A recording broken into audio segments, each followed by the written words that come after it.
The road stretched endlessly before Vaughn Nichols, his boots worn thin from 2 years of marching across foreign lands, and every step toward home felt heavier than the last because he carried the weight of 17 dead comrades in his memories, and no words to explain their absence to the families waiting for sons who would never return.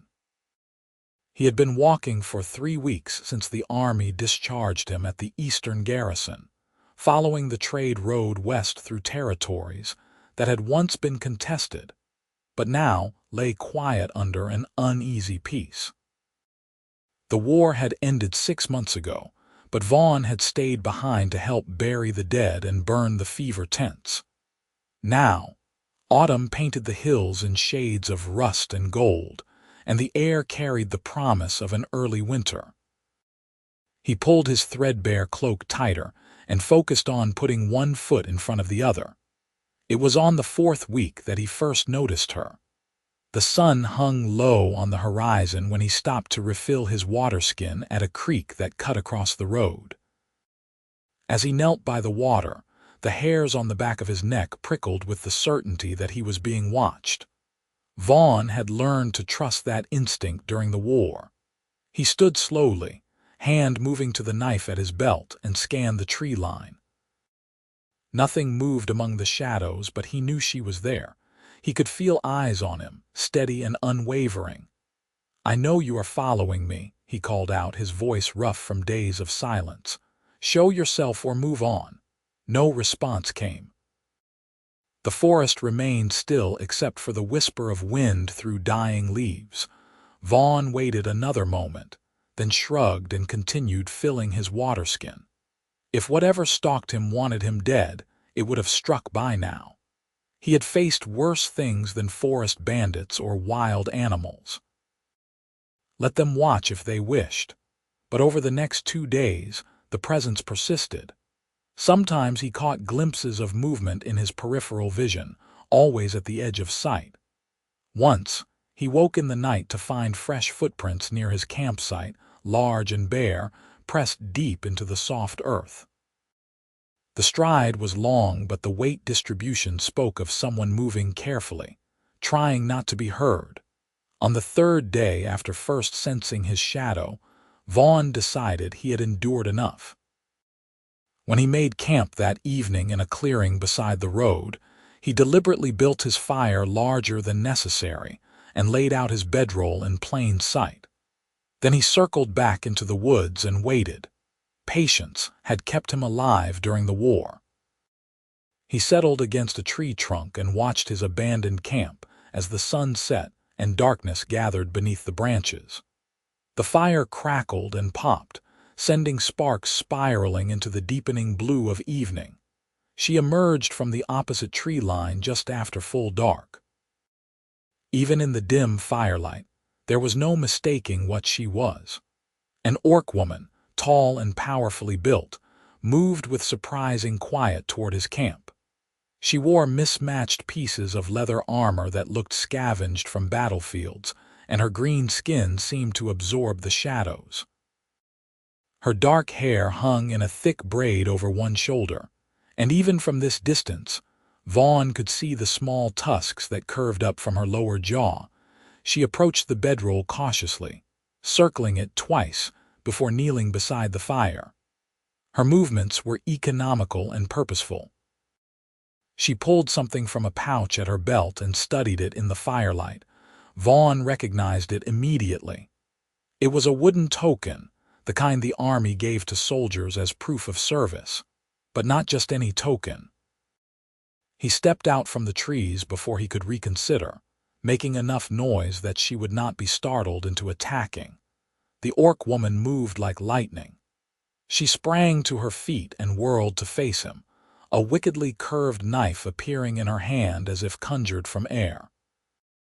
Her eyes caught the firelight and reflected it back, golden and fierce.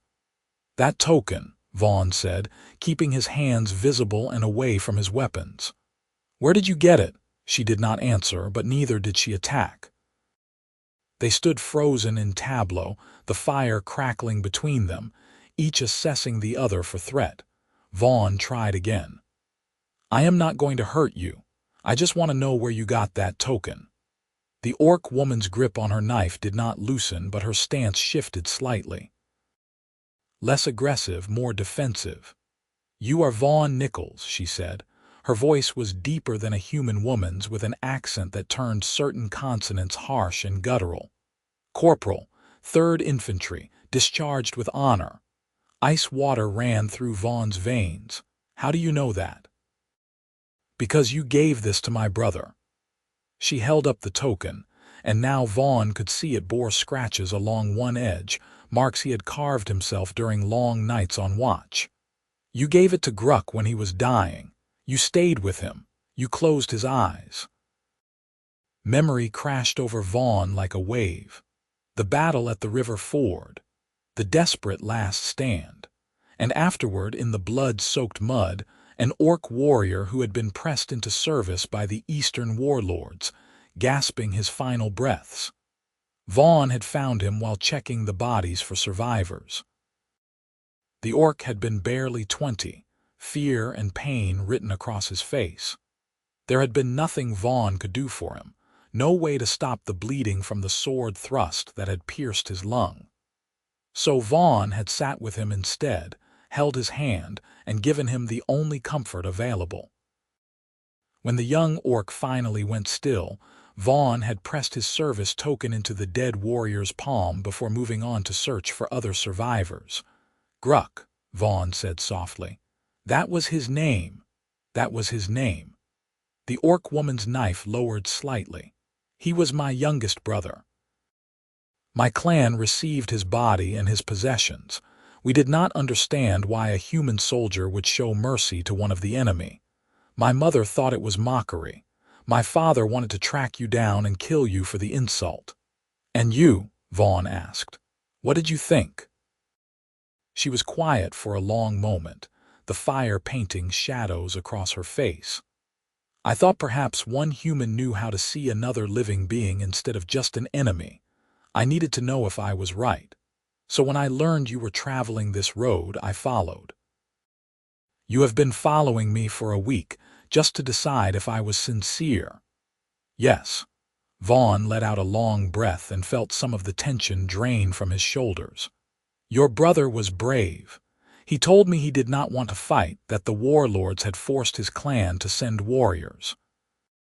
He asked me to tell his family he was sorry he could not come home. I am sorry I could not deliver that message myself." The knife disappeared back into wherever she kept it hidden. The orc woman moved closer, close enough that Vaughn could see the lean muscle in her arms and the old scars that marked her skin. She was perhaps 25 winters, young for a warrior but old enough to have seen battle. Her eyes searched his face with an intensity that made him want to look away. "My name is Thessa," she said finally. "Gruck spoke of home in his last moments. Yes, he spoke of his mother's cooking and his sister who could shoot a bow better than anyone in the clan.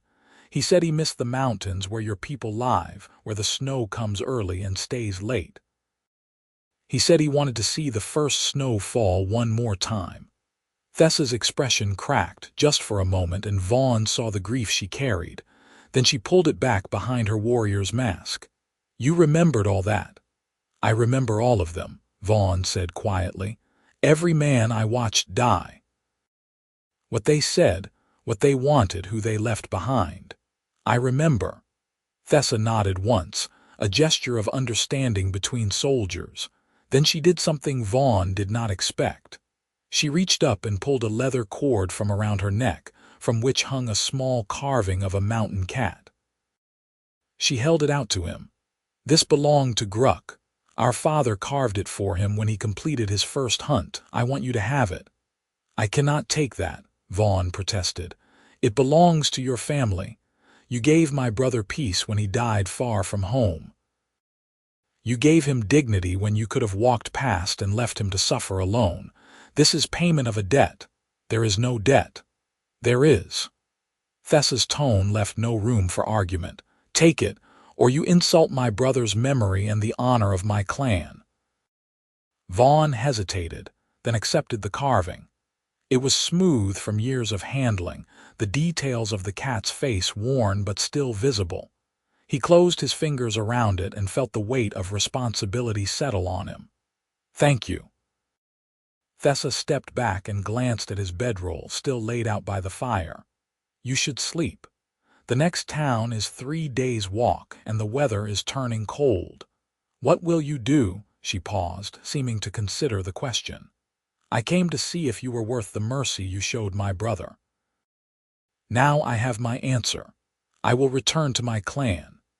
Something in Vaughn resisted that idea, though he could not have explained why. Perhaps it was the loneliness of the long road home, or the way Thessa spoke of her brother with the same tired grief he carried for his fallen comrades. Perhaps it was simply that for the first time in months, he had spoken to another person who understood what it meant to survive when others did not. "The road is dangerous for anyone traveling alone," he said. "If you are heading west, we could travel together for a time." Thessa's eyebrows rose. "You would travel with an orc. I have traveled with worse company. At least you have been honest about following me, and you have not tried to rob me or cut my throat." The corner of her mouth twitched, not quite a smile but something close.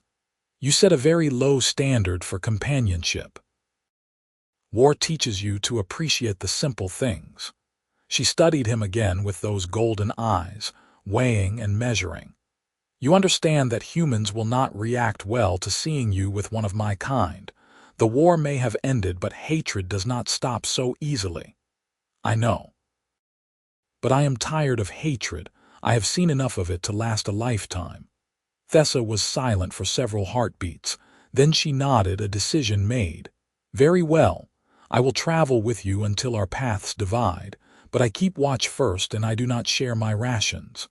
"Fair enough." Vaughn moved back to his bedroll and settled down, acutely aware of the orc woman taking up a position on the opposite side of the fire. She sat with her back straight, every line of her body alert, and he realized she was as tired of traveling alone as he was. He fell asleep watching the fire and dreamed of snow falling on distant mountains. When Vaughn woke at dawn, Thessa had a pair of rabbits roasting over the rebuilt fire. She offered no explanation for where they came from, simply handed him one when it was cooked through. They ate in comfortable silence, and when they set out on the road, she fell into step beside him rather than following from the shadows. The first day of open travel passed without incident. They maintained a steady pace, stopping only to drink from streams and adjust their packs. Thessa moved with the easy grace of someone accustomed to long distances, and Vaughn found himself grateful not to slow his pace for a traveling companion. They spoke little, but the silence between them felt natural rather than awkward. It was on the second day that they encountered the first real test of their arrangement. The village of Millbrook appeared in late afternoon. A small collection of buildings clustered around a stone bridge that crossed a swift-flowing river. Vaughn had planned to stop there to purchase bread and perhaps spend a night under a roof rather than open sky. But as they approached, he felt Thessa's pace slow. "We should go around," she said quietly. Vaughn glanced at her and saw the tension in her jaw, the way her hand drifted toward her knife. "They will not welcome you. They will not welcome me. They may not welcome you for traveling with me. We should camp outside town and you can go in alone if you need supplies." It was the sensible suggestion, the logical choice, but something in Vaughn rebelled against it. He had spent 2 years watching men die for the arbitrary lines between peoples and nations. He had held Thessa's brother while he died, had seen the same fear and pain in his eyes as he had seen in human soldiers. He was tired of hiding and pretending and treating people as less than human simply because they looked different. "No," he said firmly. "We travel together. That means we enter towns together. Vaughn, I know the risks, but I am not asking you to hide or skulk in the shadows because other people are fools. If they have a problem with you, they can take it up with me." Thessa looked at him with an expression he could not quite read. Surprise, perhaps, or gratitude, or maybe just the weary acceptance of someone who had fought this battle many times before. "You may regret this." "I have regrets enough already. One more will not make much difference." They crossed the bridge together as the sun dipped low, painting the river gold. Several villagers stopped to stare as they passed, and Vaughn saw more than one hand drift toward a weapon or tool. An older woman pulled her grandchild behind her skirts. A man standing outside what looked like a blacksmith shop called out something Vaughn chose not to acknowledge. The inn stood at the center of the village, a two-story structure with smoke rising from the chimney and the warm glow of firelight visible through the windows. Vaughn pushed open the door and stepped inside, very aware of Thessa at his back. Conversation died the moment they entered. A dozen faces turned toward them, and Vaughn watched the progression of emotions play across them. Curiosity shifting to shock, shifting to anger. The innkeeper, a heavy-set man with a graying beard, set down the mug he had been filling and moved around the bar. "We do not serve orcs here," he said flatly. "Then it is fortunate I am the one asking for service," Vaughn replied evenly. "I need a room for the night and 2 meals. I can pay." "Did you not hear me, soldier? I said we do not serve orcs. I heard you. And I am telling you I need a room and 2 meals. Now, are you an innkeeper or not?" The man's face flushed red. "I will not have one of those creatures under my roof. They killed my nephew in the war. Tore him apart like an animal." Vaughn felt the anger rise in his chest, hot and familiar. He had carried it throughout the war, had learned to channel it into surviving each day. But this was different. This was the pointless, wasteful anger that sent young men to die for nothing. "I lost 17 men in my company, 17 friends and brothers. And you know who killed most of them? Not orcs, other humans. Men who looked just like us, who spoke languages just different enough that we decided they were the enemy. So do not tell me about who is an animal and who is not. This is my establishment, and I will—" "The war is over," Vaughn cut him off. "It has been over for 6 months, and this woman served on the same side you did, pressed into service by the Eastern warlords against her will. Her brother died in that war just like your nephew.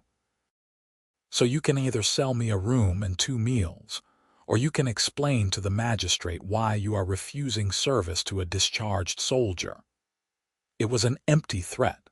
Vaughn had no idea if Millbrook even had a magistrate, and he doubted any local authority would side with him over one of their own. But he was tired and angry, and had absolutely no patience left for prejudice born of ignorance. The innkeeper's jaw worked as he ground his teeth. Several other patrons had stood up, ready to intervene if the situation turned violent. Vaughn kept his hand away from his weapons, but his stance ready. Beside him, Thessa remained perfectly still, her face expressionless. Finally, a woman's voice cut through the tension. "Oh, for heaven's sake, Marcus, just give the man a room." An elderly woman with silver hair and sharp eyes rose from a table by the fire. She crossed the common room with the aid of a walking stick, her back bent with age but her gaze alert. She studied Vaughn first, then turned her attention to Thessa. "You are a long way from the mountain clans," she said to the orc woman. "Yes, grandmother," Thessa replied, using the term of respect for elders. "And you," the old woman turned back to Vaughn, "you have the look of someone who has seen too much and slept too little. The war is done. Let it be done. Marcus, give them the room at the end of the hall, away from the other guests, and bring them food. I will pay if your pride will not let you take the soldier's coin." The innkeeper looked like he wanted to argue, but something in the old woman's tone brooked no disagreement. "Fine. But they stay in their room. I will not have her frightening the other guests." "Agreed," Vaughn said before the situation could deteriorate further. He dropped coins on the bar anyway, more than the room was worth, and followed the innkeeper's grudging directions up the stairs. The room was small but clean, with a single bed, a wash basin, and a narrow window that overlooked the street. As soon as the door closed behind them, Thessa let out a long breath. "You did not need to do that," she said. "Yes, I did." Vaughn dropped his pack on the floor and sat on the edge of the bed. The mattress was lumpy but felt like luxury after weeks of sleeping on the ground. "I meant what I said. I am done with hatred. I have seen where it leads. Noble sentiment, but it may get you killed." "Many things might get me killed. At least this way I can look at myself in the mirror." Thessa moved to the window and peered out at the darkening street. In the dim light of the room, her green skin seemed to glow faintly.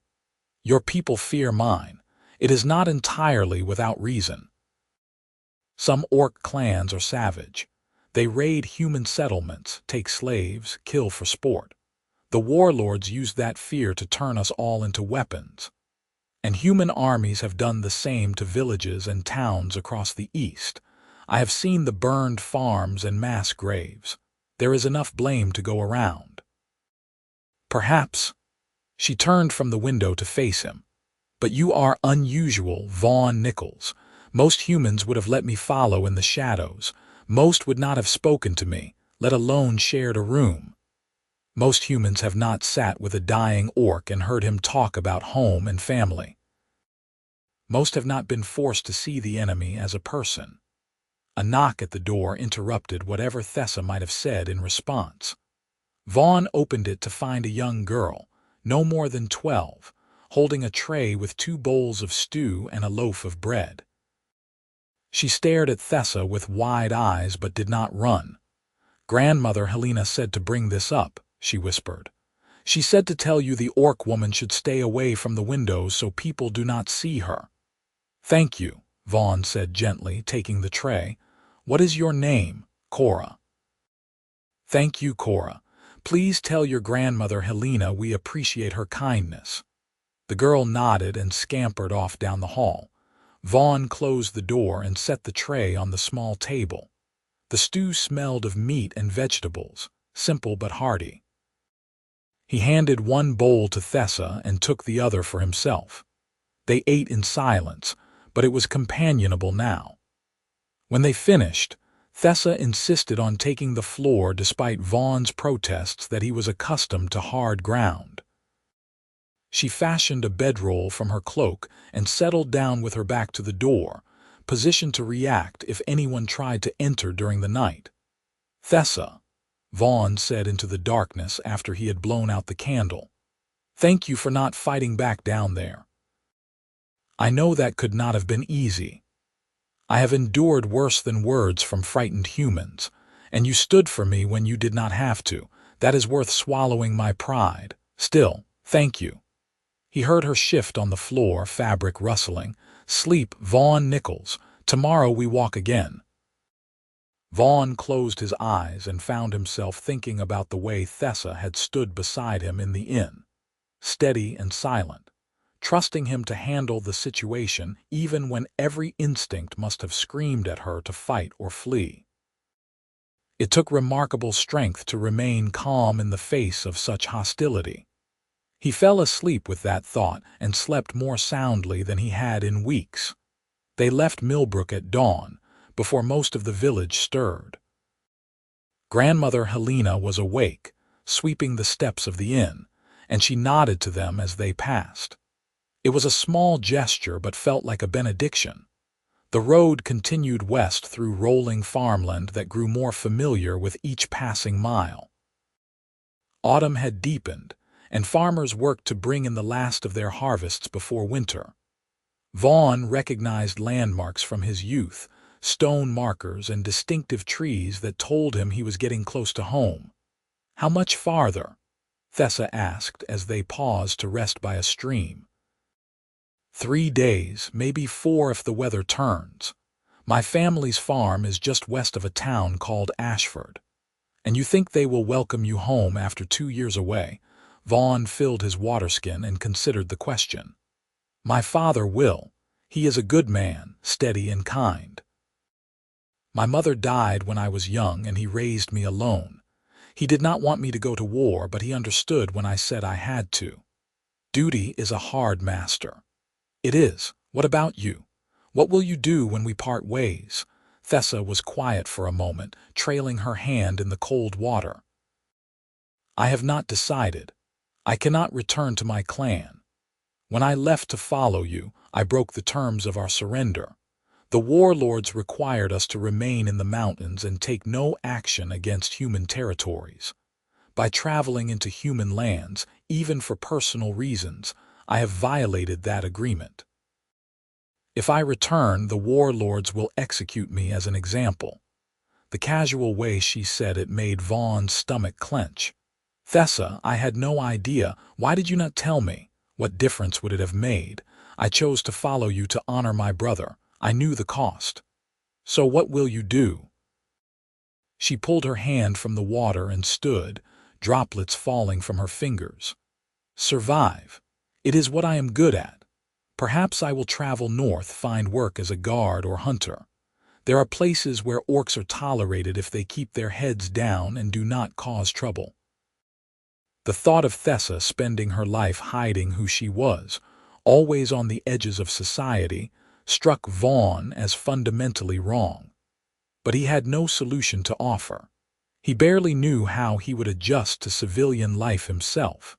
They walked on as the sun climbed higher. The day grew warm despite the season, and they made good time. By mid-afternoon they crested a hill, and Vaughn stopped so suddenly that Thessa nearly walked into him. What is wrong? She asked, hand moving to her knife. Nothing. I just realized where we are. He pointed down into the valley below, where a patchwork of fields and orchards stretched toward a distant cluster of buildings. That is Ashford.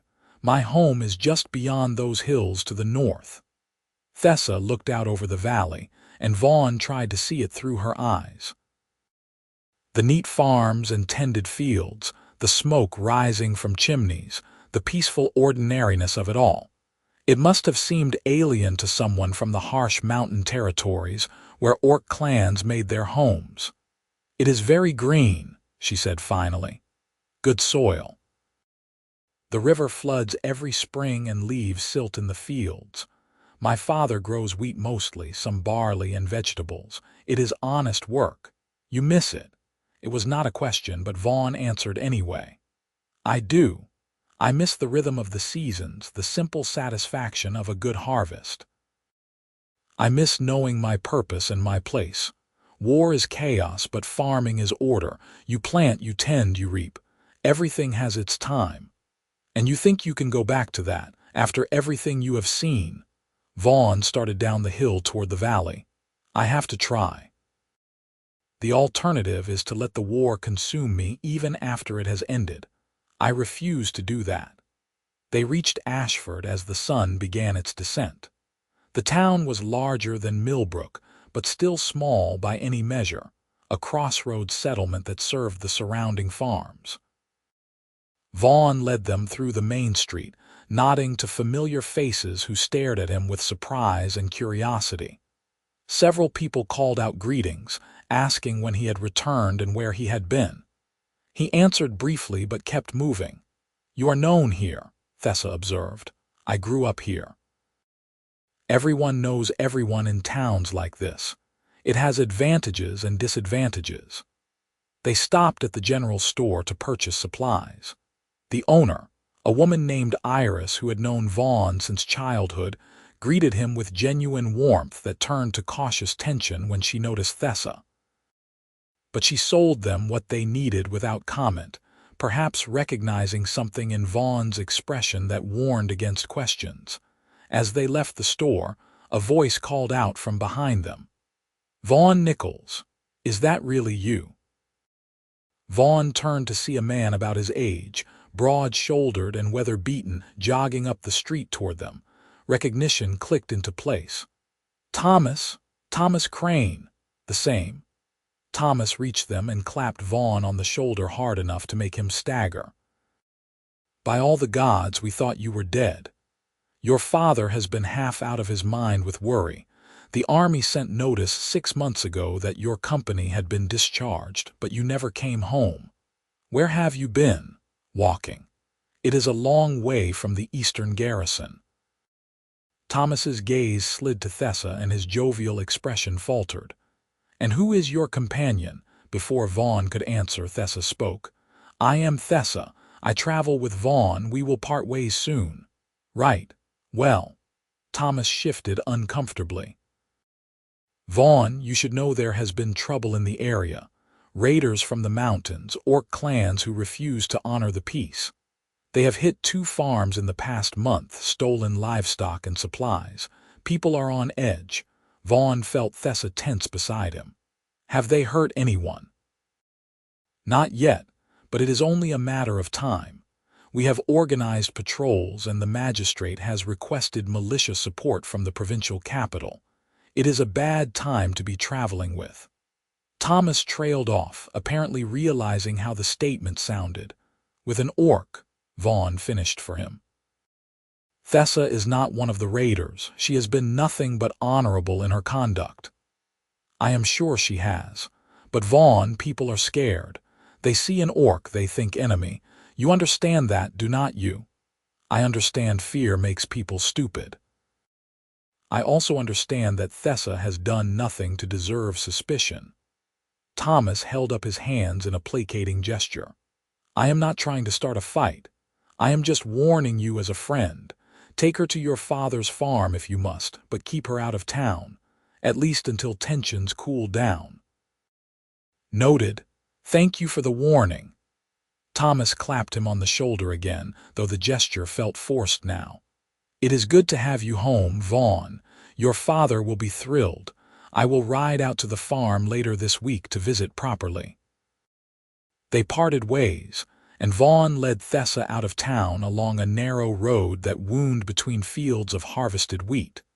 The sun hung low on the horizon, painting everything in shades of amber and gold. "Your friend is right," Thessa said after they had walked in silence for several minutes. "I should not come with you to your father's farm. It will only bring trouble. My father fought in a war himself, 20 years ago on the southern border. He knows the difference between soldiers forced to fight and actual enemies. And he raised me to judge people by their actions, not their appearance. Noble principles.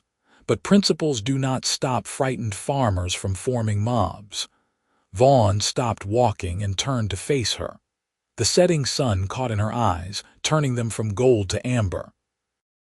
"Thessa, I am not asking you to come to the farm out of obligation or charity. I am asking because I would like you to meet my father. Because after weeks of traveling together, I consider you a friend. And because the idea of you leaving to wander alone, always hiding, always watching your back, makes me angry in a way I cannot fully explain." Thessa looked at him for a long moment, her expression unreadable. "Why do you care what happens to me? You paid your debt to my brother when you sat with him. You owe me nothing. Maybe I care because I am tired of everyone I know dying or disappearing. Maybe I care because you are the first person I have talked to in months who understands what it is like to carry the weight of surviving when others did not. Or maybe I just care because you are my friend, and friends look out for each other. Does there need to be another reason?" She turned away, looking out over the fields. Her shoulders rose and fell with a deep breath. "Your world is very strange to me, Vaughn Nichols. Among my people, debts are clear and actions are straightforward. You confuse me with your human concepts of friendship and care that seem to exist without obligation. Is that a bad thing? I do not know yet." She turned back to him, and something had shifted in her expression. Softer, perhaps, more open. "But I will meet your father if you truly wish it. And I will try not to bring trouble to your door. Thank you." They walked the last mile as darkness fell and the first stars emerged. The Nichols farm appeared as a collection of darker shapes against the night sky, a two-story farmhouse, barn, equipment shed, and fenced pastures. Warm light glowed in the farmhouse windows, and smoke rose from the chimney. Vaughn's steps quickened despite himself. He had dreamed of this moment during long marches and cold nights on watch, had wondered if he would ever see home again. Now that it was before him, emotion tightened his throat and made his eyes sting. They crossed the yard toward the house. Before Vaughn could knock, the door swung open and a man stood silhouetted in the doorway. He was tall and lean, with silver threading through his dark hair and deep lines carved around his eyes and mouth. Those eyes widened as they took in Vaughn standing on the porch. "Dad," Vaughn said, and his voice broke on the word. Victor Nichols made a sound somewhere between a laugh and a sob. He pulled Vaughn into a crushing embrace, and Vaughn felt 2 years of carefully controlled emotion threaten to overwhelm him. He buried his face in his father's shoulder and held on like a drowning man. "I thought I lost you," Victor said roughly. "When you did not come home with the others, I thought I lost you like I lost your mother. Thank God you are home." They stood like that for several moments before Victor pulled back, keeping his hands on Vaughn's shoulders as if afraid he might disappear. His gaze shifted to Thessa, who had remained at the edge of the porch, and Vaughn watched his father's expression cycle through surprise and confusion before settling on cautious welcome. "Dad, this is Thessa. She has been traveling with me for the past few weeks. Thessa, this is my father, Victor." Victor studied Thessa with the same measuring look he used when evaluating livestock or judging the weather. But his tone was warm when he spoke. "Any friend of my son's is welcome here. Please, both of you, come inside. You must be exhausted and hungry." The interior of the farmhouse was exactly as Vaughn remembered. Worn wooden furniture, braided rugs, shelves lined with books, and his mother's collection of pottery. The fire in the hearth cast dancing shadows on the walls, and the whole place smelled of wood smoke and fresh bread. Victor ushered them to the table and set about preparing food, waving off their offers to help. He moved through the kitchen with practiced efficiency, ladling stew into bowls and slicing thick pieces of bread. As they ate, he asked gentle questions about the journey home and carefully avoided any mention of the war itself. Thessa ate quietly, her posture tense, clearly ready to bolt if Victor showed any sign of hostility. But Vaughn's father treated her with the same courtesy he showed any guest, and gradually some of her wariness eased. When they had finished eating, Victor poured tea and settled into his chair with a sigh. "I will not lie and say I was not surprised to see you traveling with an orc woman. Thomas Crane stopped by this afternoon and mentioned there had been trouble with mountain raiders." "Thessa is not a raider," Vaughn said firmly. "She has been nothing but honorable. I believe you. I am simply explaining the situation so there are no surprises. The town is on edge and some people will not make distinctions. You will need to be careful." "I know. Thomas already warned me." Victor turned his attention to Thessa. "May I ask how you came to be traveling with my son?" Thessa met his gaze steadily.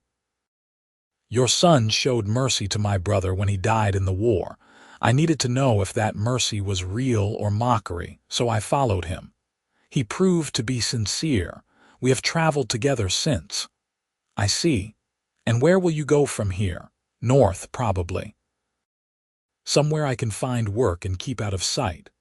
Victor was quiet for a moment, his weathered hands wrapped around his tea mug. "How are you with farm work?" Thessa blinked, caught off guard. "I do not understand the question." "Farm work. Planting, harvesting, tending animals." "Can you do those things?"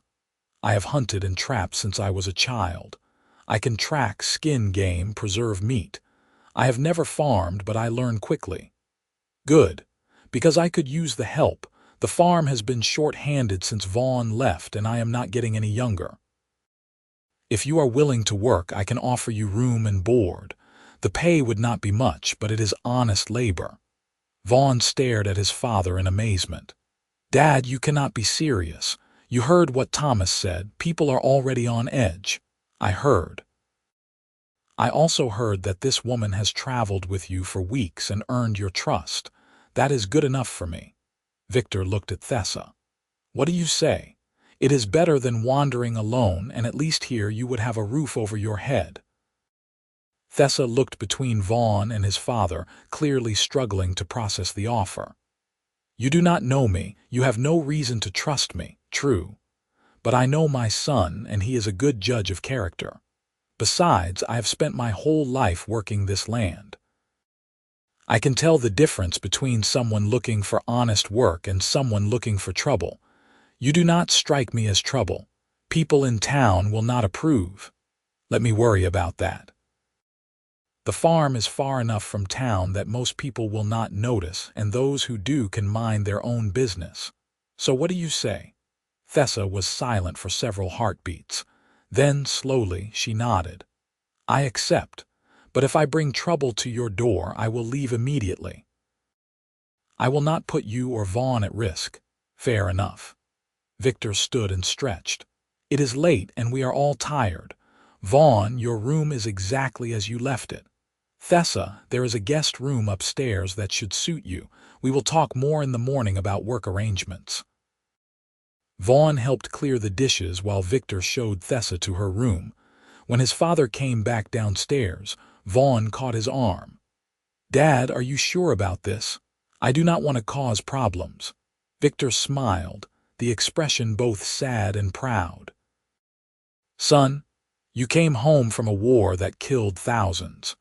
You came home with compassion still intact and the ability to see people as people rather than enemies. That tells me I did something right in raising you. If offering this woman a job causes problems, then those problems were inevitable anyway. We will deal with them together. Thank you. No thanks needed. Now go to bed. Tomorrow we start getting you reacquainted with farm work.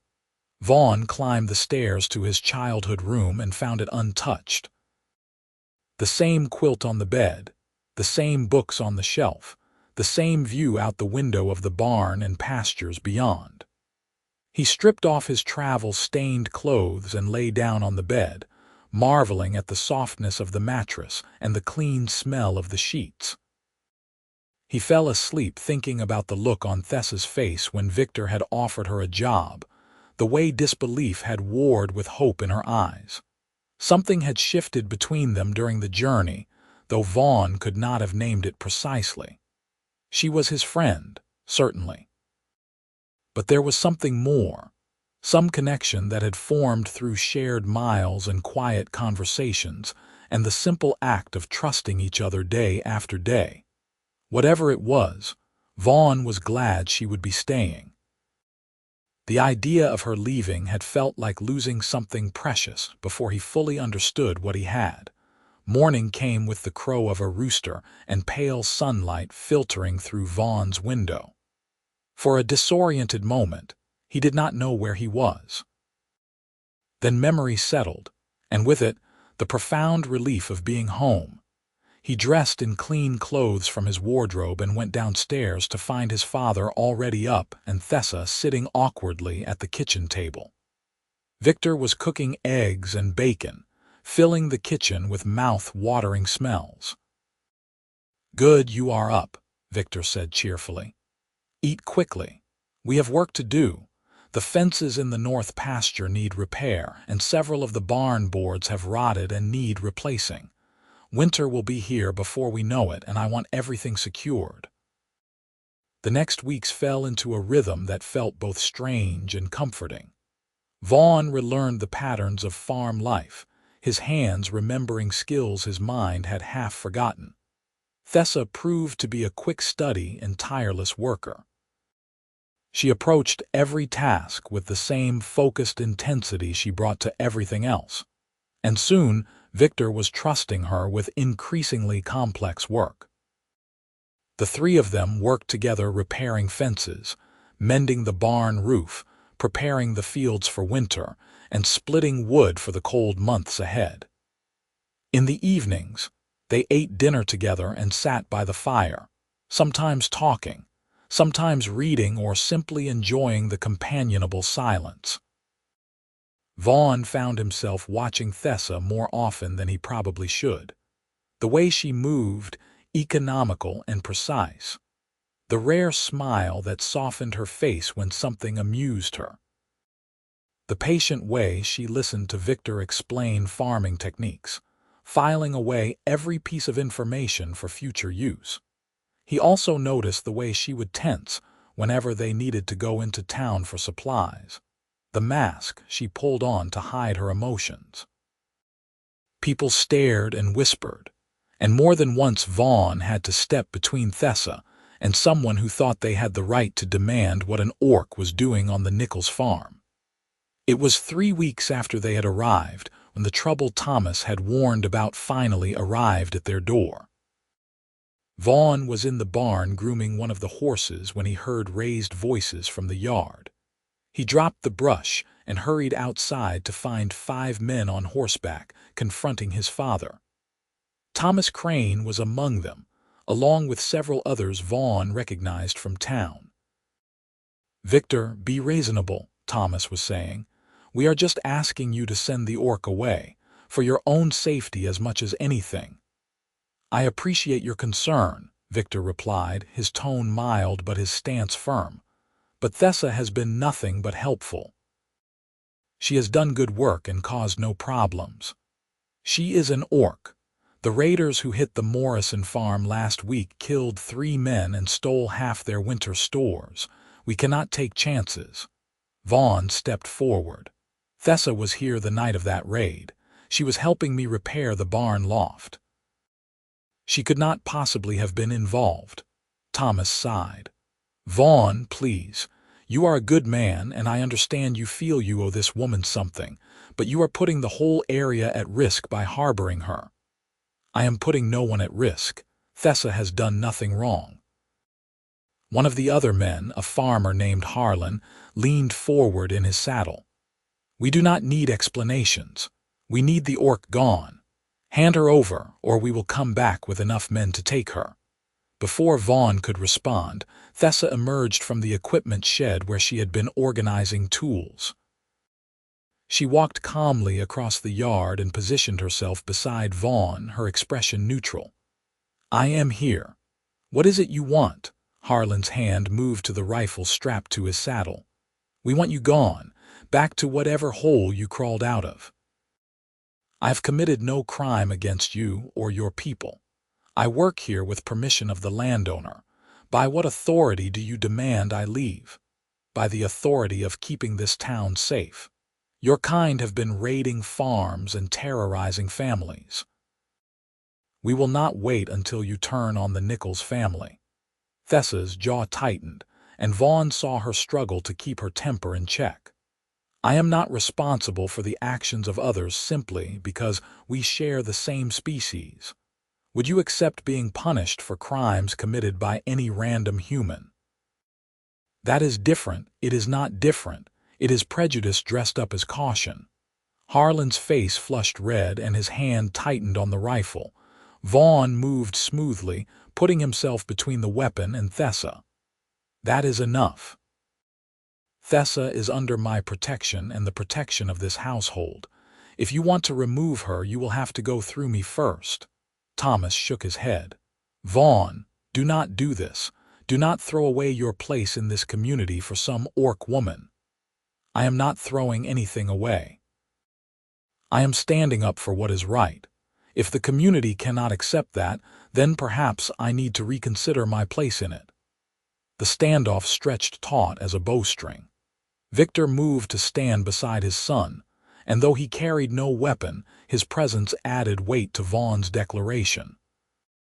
The 5 horsemen exchanged glances, clearly uncertain how far they were willing to push the confrontation. Finally, Thomas gathered his reins. Fine. But when she turns on you, do not come crying to us for help, and do not expect the town to support you when trouble comes." They rode off, leaving dust hanging in the air and tension thrumming through Vaughn's nerves. He waited until they were out of sight before letting out a long breath. "That could have gone better," Victor said mildly. "They will be back," Thessa said flatly. "And next time they will bring more men. I should leave tonight before this escalates." "You will do no such thing," Victor replied. "This is my land and I decide who works it. Those men had no legal right to demand anything." "Legal right does not matter when faced with a mob," Thessa pointed out. Vaughn turned to face her. "You are not leaving. We will figure this out together." "Why?" The question burst out of Thessa with uncharacteristic emotion. "Why do you keep defending me? Why do you risk your safety and your father's farm for someone who is nothing to you?" "You are not nothing to me," Vaughn said quietly. The words hung in the air between them, freighted with meaning he was not quite ready to examine. "You are my friend. You are someone I trust. And you deserve better than to be run off because people are too scared and stupid to see past their prejudices." Thessa stared at him, her golden eyes searching his face. Whatever she saw there made something shift in her expression.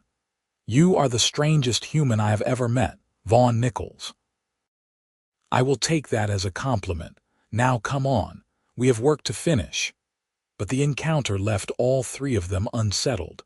That night at dinner, Victor brought up a subject Vaughn had been avoiding. "We need to consider our options. I do not think Thomas and his friends will let this go." "What are you suggesting?" Vaughn asked. "I am suggesting we need to be smart.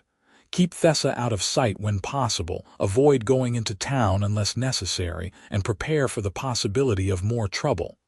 I have some friends in the area who might be willing to help if things get difficult." "I will not hide," Thessa said firmly. "I have done nothing wrong. I will not skulk around like a criminal." "It is not about guilt or innocence," Victor said gently. "It is about survival. Pride is fine, but not if it gets you killed."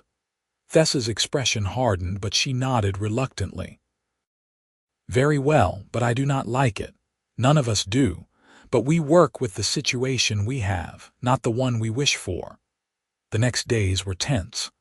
Vaughn and Thessa worked the farm but stayed close to the buildings, always within sight of the house. Victor made discreet inquiries with neighbors he trusted, trying to gauge the mood in town and determine if the threat would escalate. It was during this time that Vaughn began to truly understand what he felt for Thessa. It was not just friendship, though that was part of it. It was not just admiration for her strength and competence, though he felt that too. It was something deeper and more complex, a pull that made him seek out her company and find comfort in her presence. He caught himself watching her when she did not notice, memorizing the way she moved and the sound of her laugh on the rare occasions she let her guard down. He did not know what to do with these feelings. Thessa was orc, he was human, and the prejudice they faced was real and dangerous. But the heart, Vaughn was learning, did not particularly care about logic or practicality. It was 2 weeks after the confrontation when Thessa approached him one evening as he was securing the barn for the night. The sun had set, and stars glittered in the darkening sky. "Vaughn, I need to speak with you," she said without preamble. "What is wrong?" She hesitated, which was unlike her. Thessa was usually direct to the point of bluntness.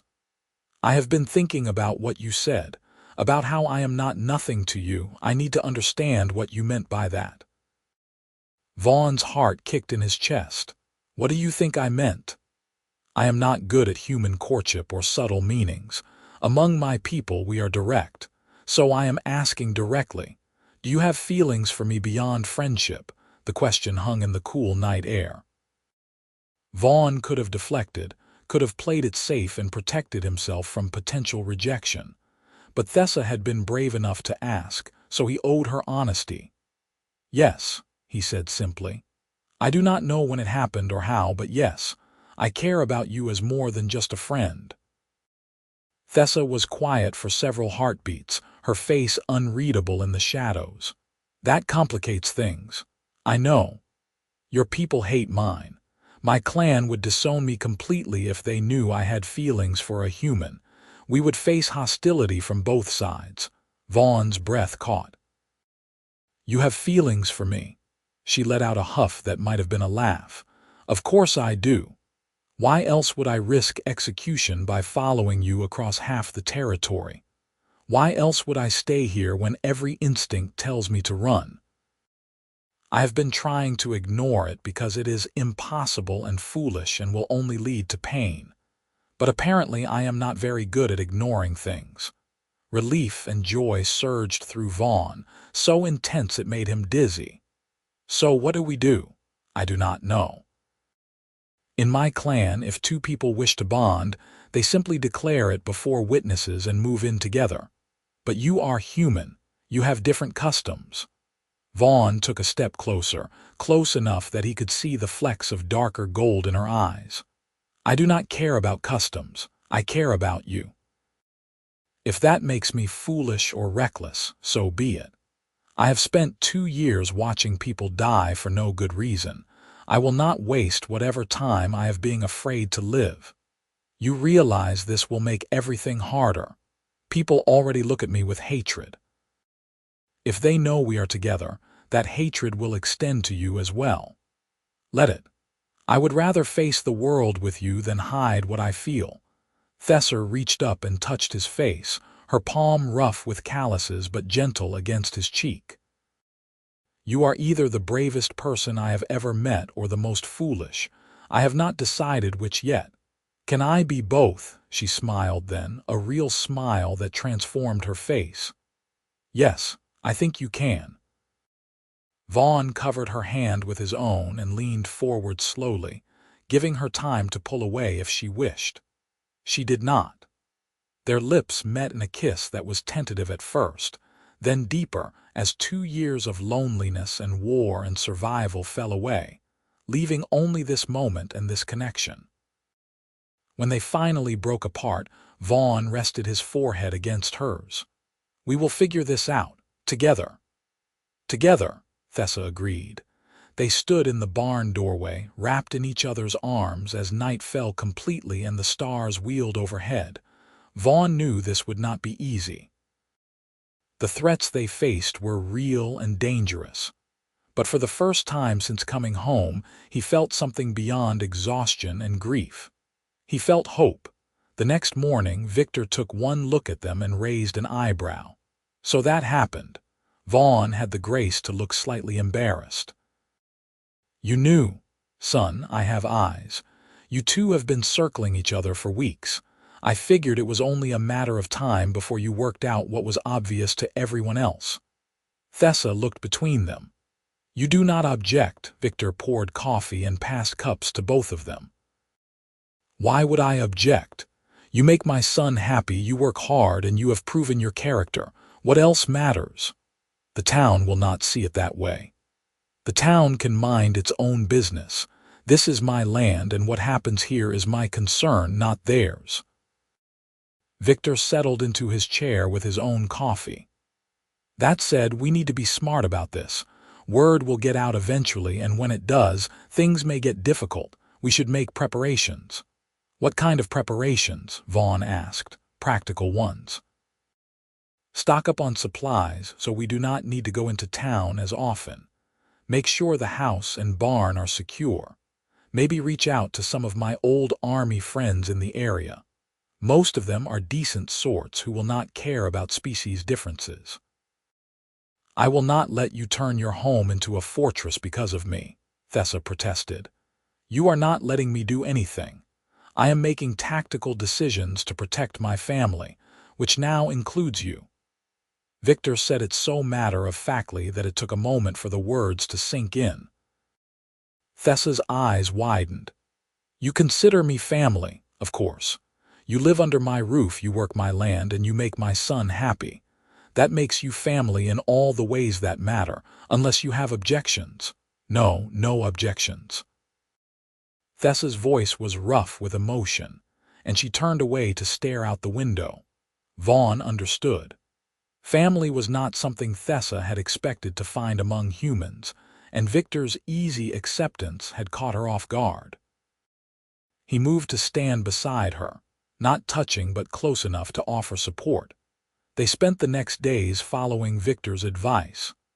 Vaughn made trips to neighboring farms, carefully feeling out which of their neighbors might be sympathetic and which would cause problems.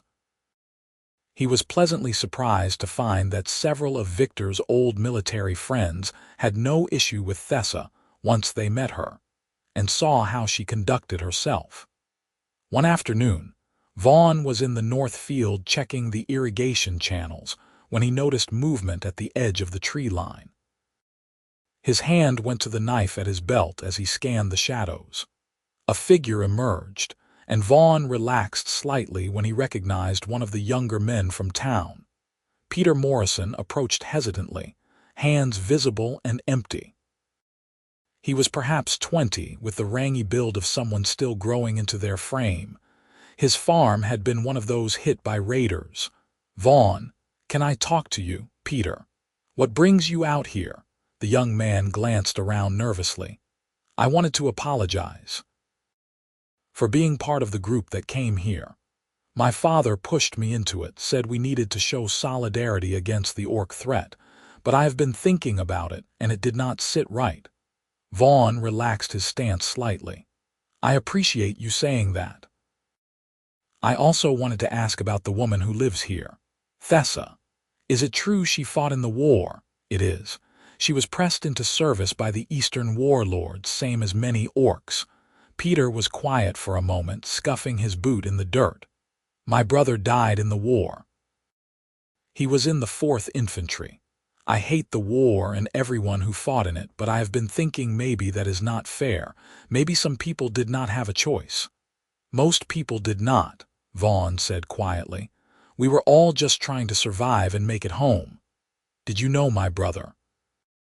"James Morrison." Vaughn searched his memory and came up with a vague recollection of a cheerful young soldier who had been attached to their company for a few weeks before transferring. "I met him briefly. He seemed like a good man." "He was. He did not want to go to war, but they conscripted him. He sent letters home talking about how awful it was, how he just wanted it to be over." Peter looked up, and his eyes were bright with unshed tears. "I have been so angry since he died. Angry at the orcs, angry at the government, angry at everyone. But maybe I have been angry at the wrong things. Anger is easy. Understanding is hard." "Yeah." Peter wiped his eyes roughly. "Anyway, I just wanted you to know that not everyone in town agrees with my father and Thomas Crane. Some of us think you have the right to live how you want. And if that includes the orc woman, well, that is your business." "Thank you, Peter. That means more than you might think." The young man nodded and turned to leave, then paused. "Vaughn, if trouble does come and you need help, send word. I will come." He left before Vaughn could respond, disappearing back into the trees. Vaughn stood in the field for several minutes, processing the conversation. Maybe not everyone had lost their ability to see past hatred. Maybe there was hope after all. That evening he told Thessa and Victor about the encounter. Thessa listened with her usual intensity, then surprised him by saying, "The brother who died, James Morrison. I knew him." "You did?" "He was captured by the warlords and forced to work in their supply camps. I helped him escape one night when the guards were distracted. I never knew if he made it back to his own lines." She paused. "I did not know he died." "You saved his life, even if only for a while," Vaughn said. "That is worth something. Perhaps. War makes strange connections between people." As autumn deepened toward winter, life on the farm settled into a new rhythm. Vaughn and Thessa worked side by side during the days and spent evenings by the fire, talking or reading or simply enjoying each other's company. Victor made himself scarce on those evenings, retreating to his workshop or finding excuses to check on the animals. The first snow came in late November, a light dusting that transformed the farm into something magical. Vaughn woke early to find Thessa standing in the yard, her face tilted up to catch the falling flakes. She looked utterly peaceful, and something in his chest tightened with emotion so strong it almost hurt. "First snow," she said when she noticed him. Gruck loved the first snow. He said it made the world clean again, covered all the ugliness underneath. Vaughn moved to stand beside her. He was right. It does. They stood together as dawn broke and the snow continued to fall, and Vaughn thought about the long road that had brought them to this moment. All the pain and loss and fear, all the miles walked and battles survived. It had led him here to this farm, to this woman, to this quiet moment of peace. "I want to marry you," he said, the words coming out before he fully thought them through. Thessa turned to look at him, snowflakes caught in her dark hair. "What? I want to marry you. I know it is complicated and people will object and it might cause problems, but I do not care. I want you to be my wife in every way that matters. Vaughn, we have only been together a few months. And the situation is dangerous. Are you certain this is not just reaction to the stress?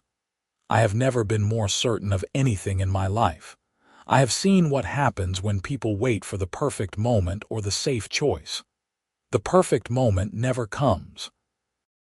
There is only now and what we choose to do with it." Thessa reached up and cupped his face in both hands. "If we do this, there is no going back. We will face prejudice and hostility from both our peoples. We may be cast out completely, I know, and I am still asking." She searched his eyes for a long moment. Then, slowly, she smiled. "Then yes, I will marry you, Vaughn Nichols." He kissed her there in the falling snow, and it felt like a promise and a beginning. The practical matters of arranging a marriage between a human and an orc proved complicated.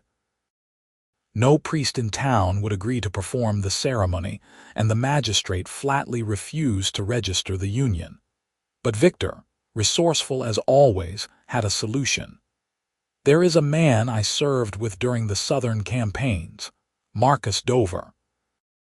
He became a minister after the war, runs a small chapel about 2 days' ride north of here. He owes me his life, and he is not the sort to let prejudice stand in the way of what is right. If you want a proper ceremony, he will do it."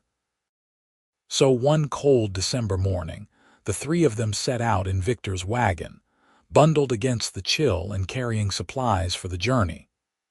They traveled through snow-covered countryside, passing farms and villages where people stopped to stare at the unusual group. Marcus Dover turned out to be a broad-shouldered man with kind eyes and a booming laugh. He welcomed them into his modest home without hesitation, and when Victor explained the situation, he did not even blink. "Well now, that is a first," Marcus said cheerfully. "But I do not see why it should be a problem. Love is love, and if you two want to commit yourselves to each other, I am honored to witness it." The ceremony took place the next morning in Marcus's small chapel. It was just the five of them, Vaughn and Thessa, Victor, Marcus, and Marcus's wife, Eleanor, who served as the second witness. There were no flowers or fancy decorations, no grand celebration. But as Vaughn stood before the altar and took Thessa's hands in his, he felt the weight and significance of the moment. Marcus spoke words about love and commitment, about choosing each other every day and facing the world as partners. Then he asked them to speak their vows. Vaughn went first. "Thessa, I promise to stand beside you no matter what comes. I promise to see you always as you are, not as others might define you. I promise to honor your strength while supporting you in your weaknesses. I promise to be your home, as you have become mine." Thessa's voice was steady despite the emotion in her eyes. "Vaughn, I promise to walk beside you through whatever the world throws at us. I promise to give you honesty and loyalty and all the love I have. I promise to be your partner and your companion in hardship and in joy. I promise to remind you that you are more than the war you survived and help you become who you want to be." Marcus smiled and said the traditional words binding them as husband and wife. When he told Vaughn to kiss his bride, Vaughn pulled Thessa close and kissed her thoroughly, ignoring the cheers from their small audience. They celebrated with a simple meal at Marcus's home, and that night they stayed in the guest room as husband and wife. Lying in bed with Thessa in his arms, Vaughn felt a contentment he had never expected to find. "What are you thinking?" Thessa asked quietly. "That I am the luckiest man alive, that somehow, through all the chaos and pain, I found exactly what I needed. I am thinking the same thing." "Though I would not have put it in such sentimental terms," Vaughn laughed. "Fair enough, but you know it is true." "Yes, I know." They returned to the farm to find that word of their marriage had spread through the town. The reaction was mixed. Some neighbors stopped by to offer cautious congratulations. Others made their disapproval clear through silence and averted eyes. Thomas Crane confronted Vaughn in town one afternoon, his face red with anger. "You have gone too far this time," Thomas said. "Marrying an orc. Have you lost your mind?" "I have found it, actually," Vaughn replied calmly. "I know exactly what I am doing and why. This will not stand. The town will not accept it. Then the town will have to learn to live with disappointment. I am not asking for their approval or permission. Thessa is my wife, and that is not going to change." Thomas shook his head in disgust and walked away, and Vaughn felt the weight of burned bridges. But he could not bring himself to regret his choices. Winter deepened, and the farm became isolated as snow piled high and roads became impassable. But isolation had its benefits. For weeks at a time, it was just Vaughn, Thessa, and Victor, working together to keep the farm running and surviving the harsh weather. It was during this time that Vaughn truly saw the depth of Thessa's character. She approached every challenge with the same determination and competence, whether it was helping birth a calf in the middle of a blizzard or figuring out how to repair the barn roof when the snow collapsed part of it. She never complained about the cold or the work, and she treated Victor with genuine affection and respect. Victor, for his part, clearly adored her. Vaughn often found them working together on projects, Victor teaching her the intricacies of farming while Thessa shared stories of survival in the mountains. They had formed their own bond, independent of Vaughn, and it warmed his heart to see it. But the isolation could not last forever. As winter grudgingly released its grip and early spring arrived, travelers began moving on the roads again. And with them came news that made Vaughn's blood run cold. A delegation from the provincial capital was coming to Ashford to investigate reports of an orc living openly in the region. There were accusations that Victor Nichols was harboring a potential spy or saboteur, and officials wanted to assess the situation personally. "It is Thomas," Victor said grimly when Peter Morrison brought them the warning. He wrote to the provincial magistrate claiming Thessa was a threat to the region. "The magistrate is sending investigators." "When will they arrive?" Vaughn asked. 3 days, maybe 4. "Vaughn, you need to understand what this means. If they decide Thessa is a threat, they have the authority to arrest her and deport her back to the mountain territories. Or worse, they might execute her as an example." Thessa had been listening silently, but now she spoke. "Then I will leave before they arrive. If I am gone, they have nothing to investigate." "No," Vaughn said immediately. "We are not running. We have done nothing wrong. The law does not care about right and wrong. It cares about peace and order, and to them, an orc living among humans disrupts that order. Then we will fight the law. We will make them see reason." Vaughn, I appreciate your optimism, but you cannot fight the entire provincial government. They have resources and power we cannot match. Victor held up a hand.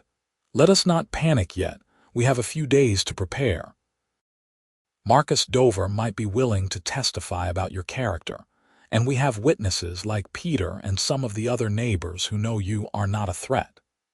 If we present a united front and demonstrate that you pose no danger, the investigators might rule in our favor. It was not much of a plan, but it was something. They spent the next days gathering statements from anyone willing to speak on Thessa's behalf. To Vaughn's surprise, more neighbors stepped forward than he expected. Farmers who had seen Thessa working the land, merchants who had sold her supplies, even a few who had simply observed that she caused no trouble and asked for nothing but to be left alone. The investigators arrived on a gray spring morning, 2 men in the uniforms of provincial officials accompanied by 4 guards. They rode up to the farmhouse with an air of grim authority, and Vaughn felt his stomach knot with anxiety. The lead investigator introduced himself as Magistrate Caldwell, a thin man with sharp eyes and a no-nonsense demeanor. His companion, Officer Hayes, was younger and appeared more sympathetic. "Victor Nichols, I presume," Caldwell said. "We are here to investigate the matter of an orc woman allegedly residing on your property. This is a serious matter that requires immediate attention." "I understand," Victor replied evenly. "My son and daughter-in-law are inside. Would you like to come in and discuss this properly?" Caldwell's eyebrows rose at the term daughter-in-law, but he nodded. They filed into the house, where Thessa waited with remarkable composure. She stood as the officials entered, her posture straight and her expression neutral. The interview that followed was tense and thorough. Caldwell asked pointed questions about Thessa's background, her reasons for being in the region, and her activities since arriving. Thessa answered honestly and directly, neither apologizing for her presence nor showing defiance. When Caldwell learned that Vaughn and Thessa were married, his expression soured. "This complicates matters significantly. Such unions are not illegal technically, but they are highly irregular." "Irregular but not forbidden," Victor pointed out. Minister Marcus Dover performed the ceremony and registered it properly. "The marriage is legal and binding." "That may be, but it does not address the concerns that brought us here. There have been numerous raids by orc clans in the region." "How do we know this woman is not connected to those activities?" "Because I was here," Thessa said firmly. "On every date when raids occurred, I was on this farm, witnessed by Vaughn and Victor. I have attacked no one, stolen nothing, and harmed no one. I simply wish to live in peace with my husband." Officer Hayes spoke up for the first time. "Have you had contact with any orc clan since arriving in human territory?" "No. I am exiled from my clan. If I returned to the mountains, I would be executed for violating the terms of our surrender. I have nowhere to go except here." Caldwell made notes in a leather journal, his expression unreadable. "And you, Corporal Nichols, you are aware that consorting with enemy combatants can be considered treason. The war is over," Vaughn said steadily. "Thessa is not an enemy combatant. She is my wife and a resident of this farm. She has broken no laws and poses no threat. That is for us to determine." The investigation continued throughout the day. The officials interviewed neighbors, examined the farm records, and questioned every aspect of Thessa's presence. By evening, Vaughn was exhausted from the constant scrutiny and barely controlled his temper. Finally, Caldwell called them back together. "We have completed our initial investigation. The situation is complicated, but we have found no evidence of criminal activity or immediate threat. However, I cannot in good conscience ignore the concerns raised by the community." Vaughn's heart sank. "What does that mean?" It means that Thessa will be placed on probationary status. She may remain here, but she will be required to report monthly to the magistrate in Ashford. Any suspicious activity or failure to report will result in immediate arrest and deportation.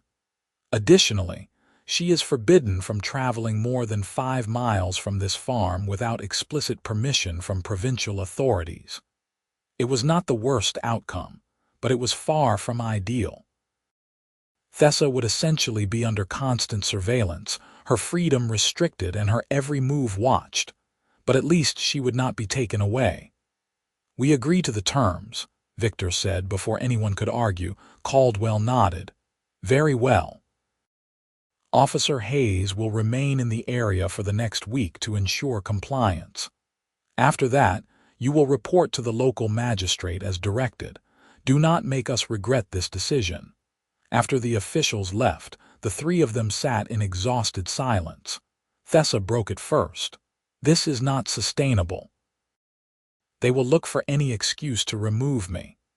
"Then we will give them no excuse," Vaughn said. "We follow their rules exactly and prove that you are not a threat. Eventually they will lose interest, or they will tighten the restrictions until I have no freedom at all. We will deal with that if it happens. For now, we take the victory we have." The next months were difficult. Thessa made her monthly trips to town to report to the magistrate, enduring the stares and whispers. Some townspeople remained hostile, but others gradually began to accept her presence. Peter Morrison became a regular visitor to the farm, and he brought other young people who were more willing to judge Thessa on her actions rather than her species. Spring turned to summer, and the farm flourished under their combined efforts. Vaughn and Thessa worked side by side in the fields, planting crops and tending animals. In the evenings, they would sit on the porch and watch the sun set, talking about everything and nothing. It was during one of those evenings that Thessa made an announcement that changed everything. "I am pregnant." Vaughn nearly dropped the mug he was holding. "You are what?" "Pregnant, with child. I did not think it was possible, given the differences between our species, but apparently it is." She said it calmly, but Vaughn could see the nervousness beneath her composure. Joy and terror warred in his chest. "That is wonderful. That is terrifying. That is. How do you feel about it, all of those things?" "I am excited and scared and worried about what this means for the child. A half-orc, half-human child will face prejudice from both sides." Vaughn pulled her close. "They will also be loved fiercely by both parents and have a grandfather who will spoil them rotten. We will face whatever comes together." Victor was predictably delighted by the news and immediately began planning modifications to the house to accommodate a nursery. He threw himself into the project with enthusiasm that made both Vaughn and Thessa smile, but the pregnancy brought new complications. When Thessa's condition became visible, reactions in town were mixed. Some people were horrified by the idea of a mixed-species child. Others were simply curious. And a few, like Peter Morrison and his friends, were genuinely happy for them. The baby arrived on a cold November evening, almost exactly a year after Vaughn and Thessa's wedding. The labor was long and difficult, assisted by a midwife whom Victor had convinced to make the trip from a neighboring town. Vaughn stayed by Thessa's side throughout, holding her hand and offering what comfort he could. When the baby finally arrived, filling the room with lusty cries, Vaughn felt tears streaming down his face. The midwife cleaned and wrapped the infant, then placed the baby in Thessa's arms. "A daughter," she announced. Vaughn looked at his daughter and felt his heart expand in ways he had not known were possible. She had Thessa's green-tinted skin, though lighter than her mother's, and small tusks that were barely visible. Her eyes, when they opened, were a striking amber color that seemed to combine both parents' features. "She is perfect," Vaughn whispered. Thessa looked up at him with exhausted joy. "She is ours. That is what makes her perfect. They named her Vera after Victor's mother. Victor held his granddaughter with tears in his own eyes and declared her the most beautiful child ever born. The months that followed were exhausting and wonderful in equal measure. Vera grew quickly, displaying a hybrid vigor that combined the best traits of both species. She was strong and healthy, curious about everything, and had a laugh that could light up the darkest day. Reactions in town remained mixed. Some people refused to acknowledge the child's existence. Others slowly warmed to her, especially when they saw how devoted Vaughn and Thessa were as parents. The monthly reporting requirements continued, but gradually the restrictions loosened as it became clear that Thessa posed no threat. One spring afternoon, when Vera was almost 6 months old, Peter Morrison rode up to the farm with urgent news. "Vaughn, you need to hear this. The Orc clans have agreed to a formal peace treaty with the provincial government. Representatives are coming to the region next month to finalize the terms and establish trading relationships." "That is good news," Vaughn said cautiously. "Isn't it?" "It is. But there is more. The provincial magistrate is looking for intermediaries who can help facilitate communication between humans and orcs. People who understand both sides and can help bridge the cultural divide." I immediately thought of Thessa. Vaughn found Thessa in the garden, Vera strapped to her back in a carrier while she weeded. He relayed Peter's information and watched her process it. "They want me to be an intermediary," she said slowly. "After spending a year treating me like a potential criminal, people change. Situations change. This could be an opportunity to do something meaningful, to help prevent future conflicts." Thessa was quiet for several minutes, her hands continuing their work. Finally, she said, "I need to think about it." This would mean traveling, meeting with clan leaders and government officials. It would mean spending time away from the farm, from you and Vera. It would also mean making a real difference, showing people that cooperation between our species is possible. You would be good at it, Thessa. You understand both worlds. She looked at him with those golden eyes. Would you support this, even if it meant changes to our life here? I would support whatever makes you happy and lets you use your gifts. You were never meant to spend your whole life hiding on a farm. You are too smart and capable for that. Over the next weeks, Thessa met with provincial officials and representatives from the Orc clans. To Vaughn's pride and not much surprise, she impressed everyone with her intelligence, directness, and understanding of complex political dynamics. By the time the formal treaty was signed, Thessa had been officially appointed as a cultural liaison, responsible for helping implement the peace agreement and resolve disputes. The position came with a salary, official recognition, and most importantly, the removal of all restrictions on her movement and activities. She was no longer a suspect to be monitored, but a valued member of the community whose skills were needed and respected. Life settled into a new rhythm. Thessa traveled periodically for her work, but she always came home to the farm, to Vaughn and Vera and Victor. The farm continued to thrive, worked by Vaughn and his father with occasional help from neighbors who no longer saw them as pariahs. Vera grew into a bright, energetic toddler who inherited her mother's strength and her father's kindness. She faced questions and stares from some people, but she also had friends like Peter Morrison's young nieces who accepted her without question. One evening, as they sat on the porch watching Vera play in the yard, Thessa leaned against Vaughn's shoulder. "Do you ever regret it? The hard road we have walked?" "Never. Not for a moment. Even when people were cruel, even when we faced real danger." Vaughn thought about everything they had been through. The long walk home from the war, the hostility and prejudice, the fear that they might be torn apart, and balanced against that, the love they had built, the family they had created, the changes they had helped bring about. "Especially then," he said firmly, "because every hard moment led us here. To this life, this family, this peace. I would walk through fire for this, Thessa. I would do it all again." She kissed him softly. "So would I." As the sun set and painted the sky in shades of gold and crimson, Vaughn held his wife and watched their daughter play.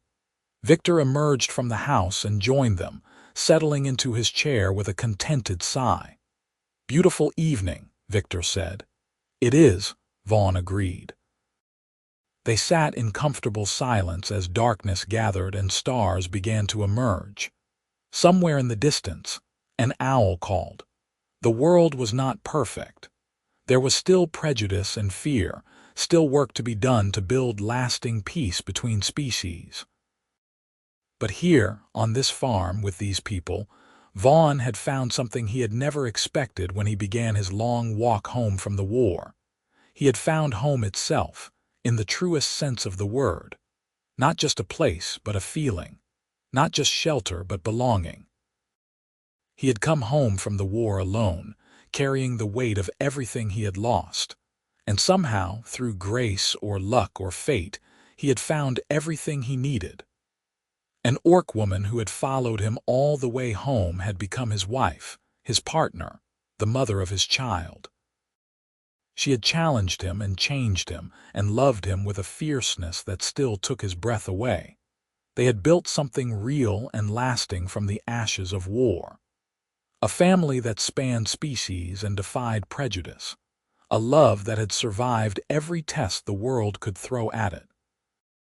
Vaughn looked at Thessa, at Victor, at Vera, and felt gratitude so profound it brought tears to his eyes.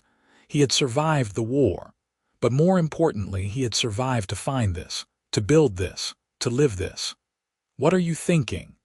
Thessa asked quietly. Vaughn smiled and pulled her closer. "That I came home from the war alone, but I did not stay alone, and that makes all the difference." She rested her head on his shoulder as full dark fell and the stars wheeled overhead, and they sat together in the peace they had fought so hard to create, knowing that whatever challenges tomorrow might bring, they would face them together. The war was over. The journey was complete. And home, at last, was exactly where they were meant to be.